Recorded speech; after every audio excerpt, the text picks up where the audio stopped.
So I'm Rob Garrett, and I have been without alcohol for over 5 years now, and I'm super happy about that. Quite the journey to get here. A lot of it really sad and pretty heart-tearing, honestly. The things that one must do before you got to figure out that you need to make change. And that's kind of why I wanted to speak with you today. And there was obviously a lot of places in my life where I felt like there was nowhere to turn, and the only place to turn was to something that would allow you to forget and honestly lie to yourself about everything being okay because you felt okay. My main reason for wanting to be and give this feedback today is because there's probably a lot of people that feel like they're in that same situation, and just to give hope that there is a better way. Because believe it or not, I am tremendously happier today, and the craziest part about it is that I'm 47, but I am the healthiest I've been in my entire life. Like absolutely healthier than I was when I was a teenager, because I was just smoking cigarettes to, alcohol of all sorts and everything. I saw no benefit to the real, genuine,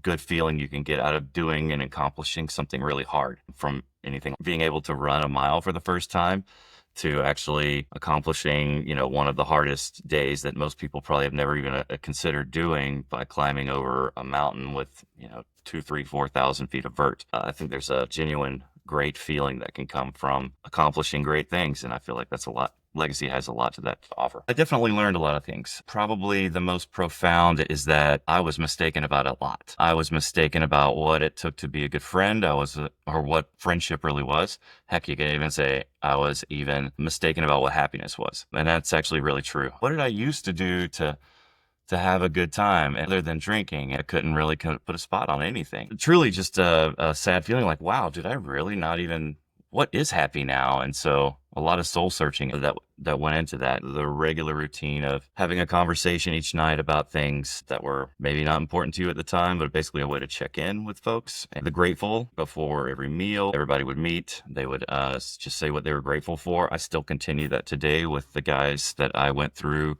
the program with in 2020. And believe it or not, we all kind of chime in, some more than others, almost every day.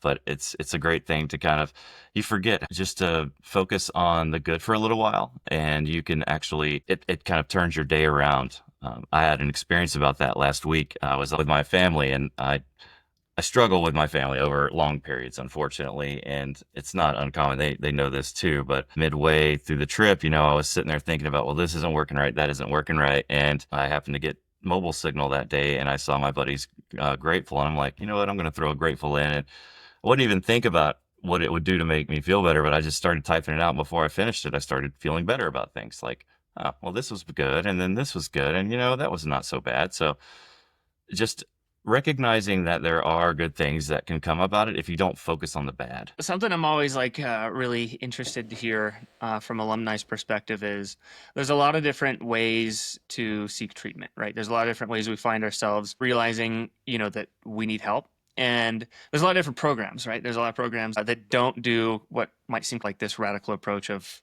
complete separation from society, going way out into the woods, and then reconnecting you back to the basics. And I think that part of that connects you with gratitude on the simple things. But, It does. yeah. And then another thing that about that is I feel like there's something about nature that's healing. I remember hearing that at the very beginning, that nature heals. Being out there and just kind of being part of that and letting go of everything. And there's just so many inputs that we get in society or just in our daily lives. To go out there and drop all of that is tremendously healing. You actually get to hear yourself, what's this email like, or this chat thing, and who's paying this, and then just all the various things that you have going on in your daily life, and to let it all down, it takes a while to get used to, but I mean, I seek it out now. One of my favorite things to do now is to get out and go get lost on Hood, because it's right in my back 40, you could say. Just exploring the north side of the mountain, just kind of getting up to the timberline, and there's nobody there. You've got the whole place to yourself, and there's lots of places that I go that just is nobody there, and I really thrive from that. It just feels truly healing to do that, and I've kind of gotten used to it. I've honestly moved my addiction from needing to have alcohol or something like that or substance to feel good, to having addiction to getting outside and chasing endorphins, essentially exercise, those sorts of things. I love my CrossFit class. One of the things that saved me is to be able to continuously exercise and That was something I was never into before, ever. Before we go, I want to make sure you see some of the pictures of right before I went in to what I look like after. I mean, I am surprised that I made it to Legacy as bad as I looked. It's such a regular part of life to drink. I don't know. It sounds crazy, but like 15 to 20 beers every night. Man, my when I got there and was checked into Legacy, the heart rate and the blood pressure and couple of other things. They were like, you're not looking too good there, Rob. And I'm like, oh, I don't know, man. Let's give it a try. And sure enough, yeah, I had lots of things to fix. I felt tremendously better from all of that. Man, it's just I can't even imagine it now. When I was on that vacation last week was probably one of the first times, surprisingly, that I actually had temptation. And it was because my family doesn't really drink, but the vacation we were on, there was a lot of drinking going on. And and like I said earlier, I'm kind of like have hard times with my family. It's kind of a little difficult being with them over time. But there was a temptation to like, well, maybe I could just get that one drink. But I mean, I didn't even get through the thought before I was like, where that's going to go. Playing the tape through, I think is one of the sayings that we learned there. And I mean, it might feel good for that first second. I don't even think it would feel good for that because it's hard for me to even put myself through the paces of it now. I've just like told myself, I've proven to myself that this is not where you want to be. Whatever that was, is gone, and it's not even something you can fathom now. It's not even a consideration. It's weird, because from 20 to when I stopped, what was that, 43 something? I mean, I was drinking just about every day, man. It's wild. It's really wild. It's sad because I feel like I did lose a lot of my life. But I'm truly happy now that I can find like getting outside and being healthy. One of the things I've been spending a lot of time on over the last year is volunteering. Been doing search and rescue for a while. I do volunteer with the fire department and some other various things. And that's been fulfilling as well. For some reason, I've had this overwhelming sense to give back because feel like I've taken so much for the longest time. And some people might like feel like that's guilt or something. And I guess maybe it is a little bit, but it's more about, I just feel good doing it. I just feel like that's what I can give back. That's what I can help now versus just sheltering away and taking. Right in the beginning of what you were saying there, a lot of people, you think, you have one addiction and then you get sober and you turn that to something else. And for a lot Yeah. of people, that turns into movement and exercise. But I think there's a good reframe there. Before, we were so used to cheap dopamine, cheap endorphins, right? We put Right. a substance in, and that ultimately has a cost, right? And that has diminishing returns, and it leads to a life of misery, and is not good. But when we earn our dopamine, when we earn those endorphins through natural means, Mm, I don't think that's necessarily addiction. I think that's more engaging in the biology of being a human, and right. that's the natural high. Going out and moving your body, exploring nature, finding new things, and then establishing. We all have a very unique connection, a unique relationship with nature once we tend to that. One of the more impactful bits of being at Legacy is the solos that you'll do, and they range in duration. They start at 1 day, and I think there's 2 days, and then the final one, the Rite of Patches ROP, is a 3 day venture. It was quite the ordeal. I think that was probably some of the most insightful times, kind of you getting in touch with yourself, and perhaps where a lot of the I love kind of nature kind of things started to come from. I think the first one that you're kind of wanted to, the expectation is just to be comfortable with the situation. So there's things that you can read and whatnot. On the second one, it's a little harder. You kind of try and maybe not even have anything to read. It's just really thinking. And that's where it starts to get really tough. And then the third one, obviously with 3 days is with no distractions, you could say, except for yourself. I remember the very first time that I went through this whole process, I realized that there's nothing in this world that can stop me. If I can make it through this, I guess it was like a spiritual kind of awakening kind of thing. I felt like, all right, well, here I am. I am this individual that can just about do anything I want to do that I put my mind to.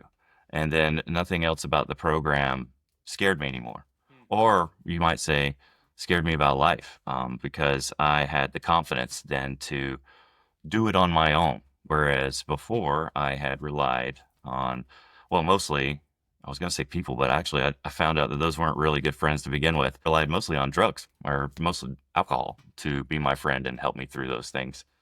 So it felt really good to have that independence. I don't need to go buy a substance or fake dopamines to get me there. I can get this by doing it myself, and it feels a lot better. It's a self-accomplishment thing. It's a great feeling. If I, when I was at a younger age and kind of went the right way, like I'm hopefully getting my kids to do now, that I could have learned that you feel a lot better from these and you wouldn't need to get the other kinds if you had just had the right direction in the beginning. So it's a course correction. It's one of the biggest things and one of the things that got me sober. It's that I'm tremendously proud of my children and I'm proud of myself for raising well, knowing when I needed to get away from the things that were going to be a really bad influence. And that was part of the reason that I said no more, because I can't do this to my kids anymore.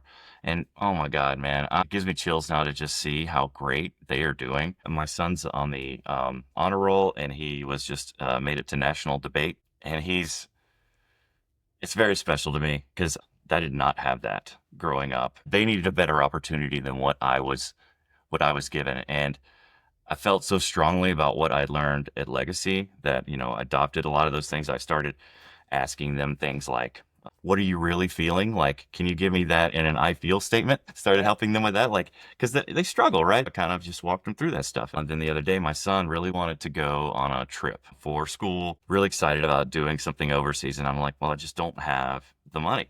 And I had a lot of money before, and so we never had to worry about that stuff. And they laid me off about a year ago, and we've had to make some of those decisions. And he pulled out an I feel statement on me in the kitchen. I was like, I hear you, son, and thank you. He didn't get the answer he wanted, but I mean, that's not what you're supposed to get out of an I feel statement. You get what you want to say out there in a way that you want to make sure everybody hears it, but it's not necessary. You're not going to necessarily get your way. I mean, I still didn't have the money to send him there, but I think he knew that he was hurt. And I think that's the biggest thing.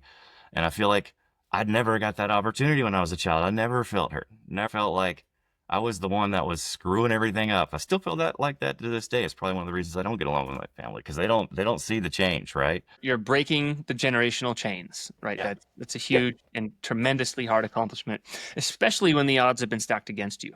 I'm always really thrilled to hear a story from somebody who was in active addiction for a long time, late stage addiction, 20 years, that's a long time. And that story is extra powerful because somebody who is in a similar position, the hopelessness can be really, really intense. And so hearing somebody who is not only able to beat the odds of a long-term addiction, but also apply all the skills that you've learned into your family moving down. And then, right, there's going to be consequences. You're kind of the shield that takes the arrows from the rest of the family. When you show up different, you challenge a family system. Guess what? Now you're the black sheep, and it's going to be Yeah. easy for you to be the Exactly. target.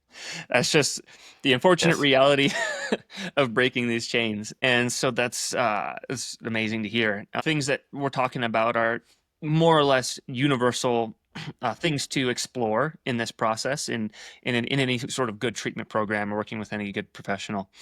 And I'm wondering how did you end up choosing Legacy? How did you end up choosing a wilderness program? And what did you gain from that aspect, the wilderness aspect, that you think maybe you or other folks might not be able to gain from couch-based therapy, a traditional treatment? I actually was a member of Aspen Achievement Academy back in 1993. And that was because I was doing really terrible things. I was in I was in jail or juvenile for the first time in my life. And a judge gave me the option of um, 1 year program and some kind of therapy thing, a 60-day program out in the desert, or you can wait here in jail until you get to your court date. And he wouldn't tell me the court date. And I was like, oh, clearly we're going out to the desert. And I learned what difficult things were. That was profound for me. I guess you could say I started to find happiness there. I started to find direction there. And then everything was just truly amazing there. I'll save that for a different time. Love to tell you about that sometime. But the real point of this is that I came out of that. I came out really headstrong, and nothing changed at home. I was put right back into the exact same situation. Not only friends, but family. Family wasn't willing to make any changes they were just like, oh, he's a different person, but not willing to do anything to help make it go forward. So one thing I've learned is that if you can't implement those changes by the time you get out or have some support system for you in that, it's going to be really tough. Very, very, very tough. That's how I found out about it. So, it was probably 20 years or so after that, I pulled out my old books from just one drunken night. Kind of like, oh, I wonder what it would be like to get back out to the desert. Just kind of popped in my head. And I did some reaching out and found Gil. Started chatting with Gil, and man, we had some really interesting conversations. Man, it's hard to think back about those times because I was really in it. I was really in a spot where I really wanted to die. I really didn't want to be around. Things had gone so south, but I was in it for my kids, and I couldn't put them in a situation that was going to let them go down the same road. That's probably why I reached out, because I was looking for help. I knew that I had found success there before, and I didn't know at the time why it didn't work out for me, but I remembered feeling good. As gung-ho as I was for getting out there, probably was a day or two, and I'm like, I gotta go. I gotta get out of there. And Mike saved me. Well, he made it difficult. Mike and my therapist, Scuba Steve, they made it really hard. They talked me into staying for 2 weeks. And I'm glad I stayed those 2 weeks, but I'd already had in my head I was out for the 2 weeks. I was just not going to do it then. But I remember learning that there was hope, and I didn't know if I was going to come back, but then I made the plan. I was like, this is done. And then I just made the snap. And it was like, it's not going to happen anymore. I'm just not going to drink anymore. And I'm just going to go there and get the program done. And I'm just going to do it. Mike had talked to me, and I'm like, yeah, man, it wasn't too hard. I just said no. And he's like, yeah, that's the easy part. Saying no is the easy part. Now you got to learn how to live. And man, that's still true today. That is still true today. It's like I said earlier, man, you've really got to rethink about what is happy. Like it sounds silly to say that. Burn like the phoenix in the ashes, right? And then you rise up. That's a truly, truly powerful thing. Gives me chills thinking about it, because it's so true. You rise up from those ashes and you are powerful, and you can make that power go any which way you want. And hopefully you use the tools that you have learned and apply those to things that truly make you happy. Like for me, it's like the volunteering stuff, the getting out on the mountain. I just really enjoy giving back. Legacy, we use the hero's journey, and it's just a Yeah. powerful metaphor. And like there's the death and the rebirth, right? And a lot of times with like our previous lifestyles, right, there's addiction, there's dysfunction, there's habits, all of these things that have become part of our identity, and that's who we see ourselves, and that's how we engage in the world through that lens. And then if you go through an intervention like this, you can essentially completely cut yourself off from the, like you said, the habitat, the people, right? That's a hard one. Yeah. The substances, and then putting yourself in a space of mentors who are constantly trying to reframe the way you're viewing the world and making it hard for you to regress back into who you were. But part of that is it's a mourning, it's a death and rebirth. Yeah. Same with their identity. Like I've lost my identity. I don't know who I am anymore. I need to mourn the loss. And that's a bit of the hero's journey, the death and Yeah. rebirth. Yeah, there's still lots to learn for myself. I'm no saint, and it wasn't just like, hey, come take the legacy nectar stuff and you'll be fine. There's still so many things to figure out. That's okay. That's totally fine. You're on the right path. You're making the right decisions, and it takes time to get there. One of many great moments I had was Ant Hill. It's one of the first little knolls you'll see when you get to Legacy and you're looking off in the distance. When you get to the top of it, good 360 of the entire, probably the whole field area, to be honest. Great view up there. That's where I wanted my endorphins coming from. Now, I was I think possibly the oldest person in my group when we were going through. So, and there was a few other older folks. Folks like to give me a hard time because I didn't have the endurance that most of the others on the team did. But one thing I learned there was that as long as I go slow, I can just keep on going. Like everybody was taking breaks and such. There was a point like right before we got to that summit that everybody was stopped and breathing heavy, and I just was like, just kept on going, right on, just kept on going. It kind of made me realize that I can throw as much crap on my back as long as I have water, and you've got a destination, a point you want me to get to, I can get there. I can get there on foot, no problem. We'll get there.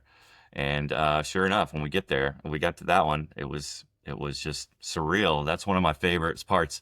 I also had a very interesting realization that in my older year that I'm kind of starting to get afraid of heights. Surprisingly, there was a part where I was completely safe, no doubt whatsoever of being hurt, but it was out. Like if you look like this or went right or left, it was just like miles as far as you could see. I felt really scared and like I was gonna fall. And one of the guys behind me is like, "Look, just take a deep breath.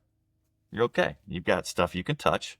Realize your reality. Notice what's in front of you." And while it was still tough, I made it to the top. And I feel like that too kind of went into the accomplishment. I'm not sure if I would have quit or whatever, but it was definitely hard to get past. And doing those hard things, the accomplishment feels just truly amazing. I did, from that point, we just kept doing them. There was so many peaks that we hit. That one is a truly hard one to get up there. It's all day, get up there kind of thing and come back. We came back with our lights on that night, but that was another just great peak. I think quite a few folks have gone out there and done it.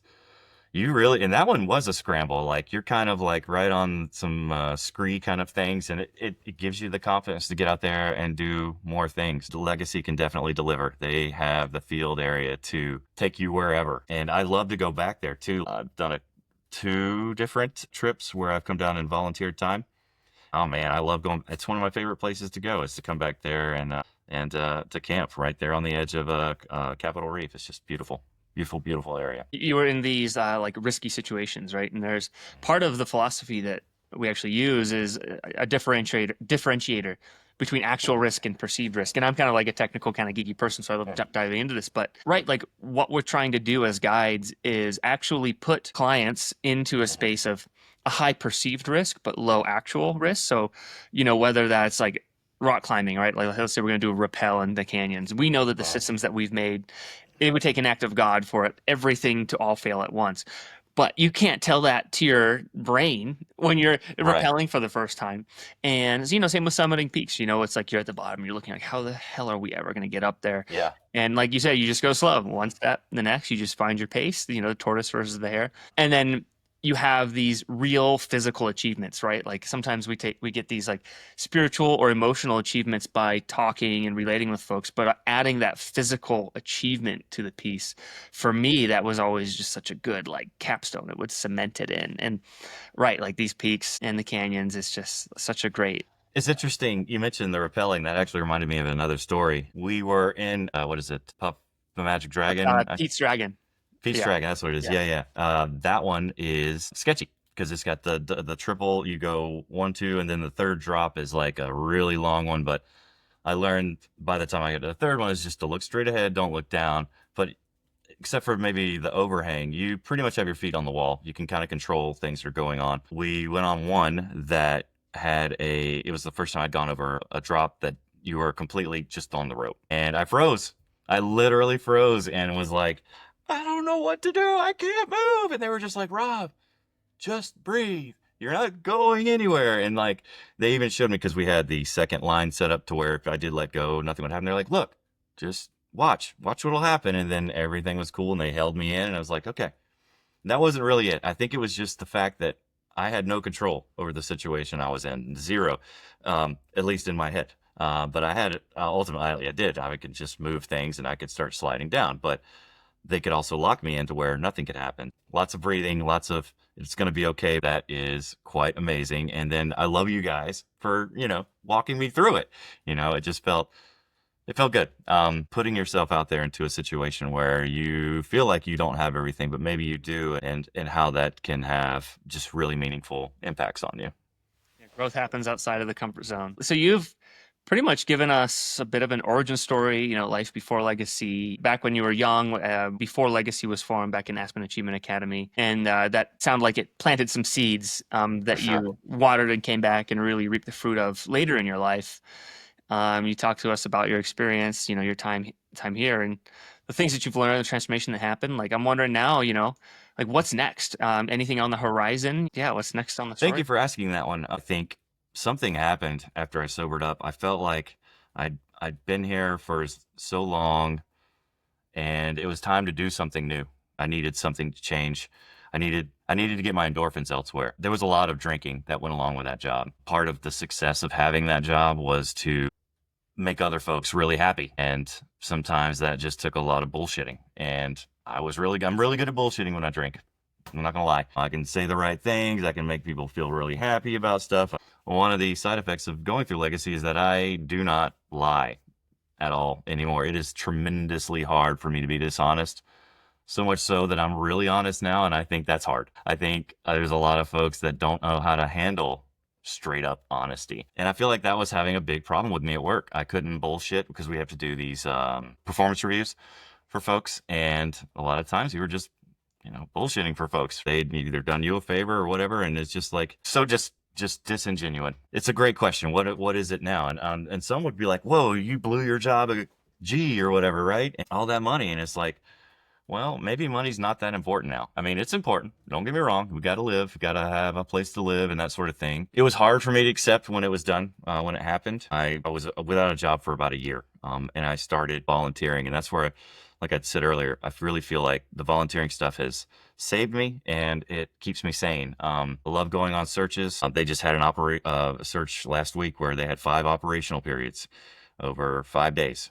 It was just ridiculous. And there's just something that, well, you get that out of the search and rescue by being out in the woods, but then there's the fire stuff where I put a Band-Aid on a little girl yesterday at the fair.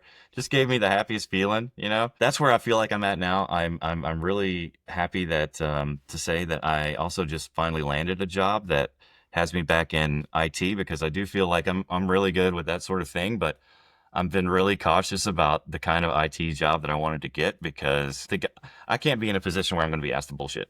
I just can't. I can't lie to people. I got to be honest. People are going to be okay with me being honest. I just landed a job. Well, on the surface, it seems like it is. Well, you never really can't tell until you start working for folks, but it's with a big state emergency management group. And I feel like it's another way of using IT to give back and help folks, like when they're in desperate need for it.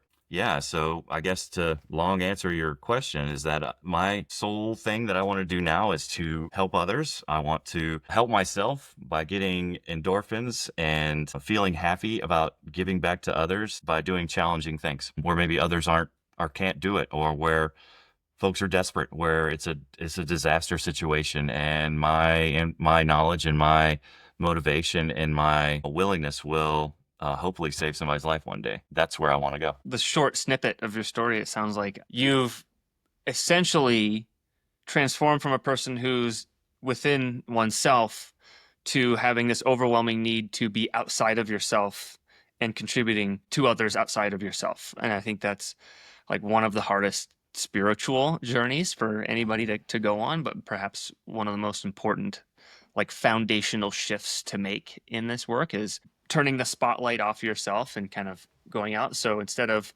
walking into a space and sucking energy, you walk into a space and then you provide that energy. And I think you are like a walking example of somebody who's been able to find that. And then, right, there's a process to that, and it seems like, chips are going to be falling in place, but more importantly, you have a sense of purpose. You know that service to others, contributing, helping, those little things, I think ultimately finding a relationship to that is ultimately what saves lives. And sure, we can say, legacy had a part in that, but really that's on the individual to find that in themselves. So it's Well, really I cool. agree. It's on us to continue it and to use the tools that Legacy gave us. But I got to give them a lot of credit. I really do, because I didn't know even, I was just not brought up in a way to understand the ways to be successful.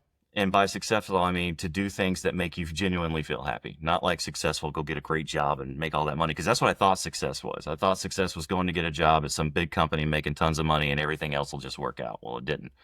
And in fact, it didn't really give me, it paid some bills. There's no doubt about that. But it ultimately wasn't making you happy. And it was legacy. It was those things teaching me that by doing the hard things, you genuinely feel better. And there are better ways to communicate. There are better ways to show affection. There's better ways to show anger, and express anger and do it in a way that's just better. I mean, just more positive, more successful. So I got to give them tons of credit for that, because I just don't have it. I don't have the resources to get that here.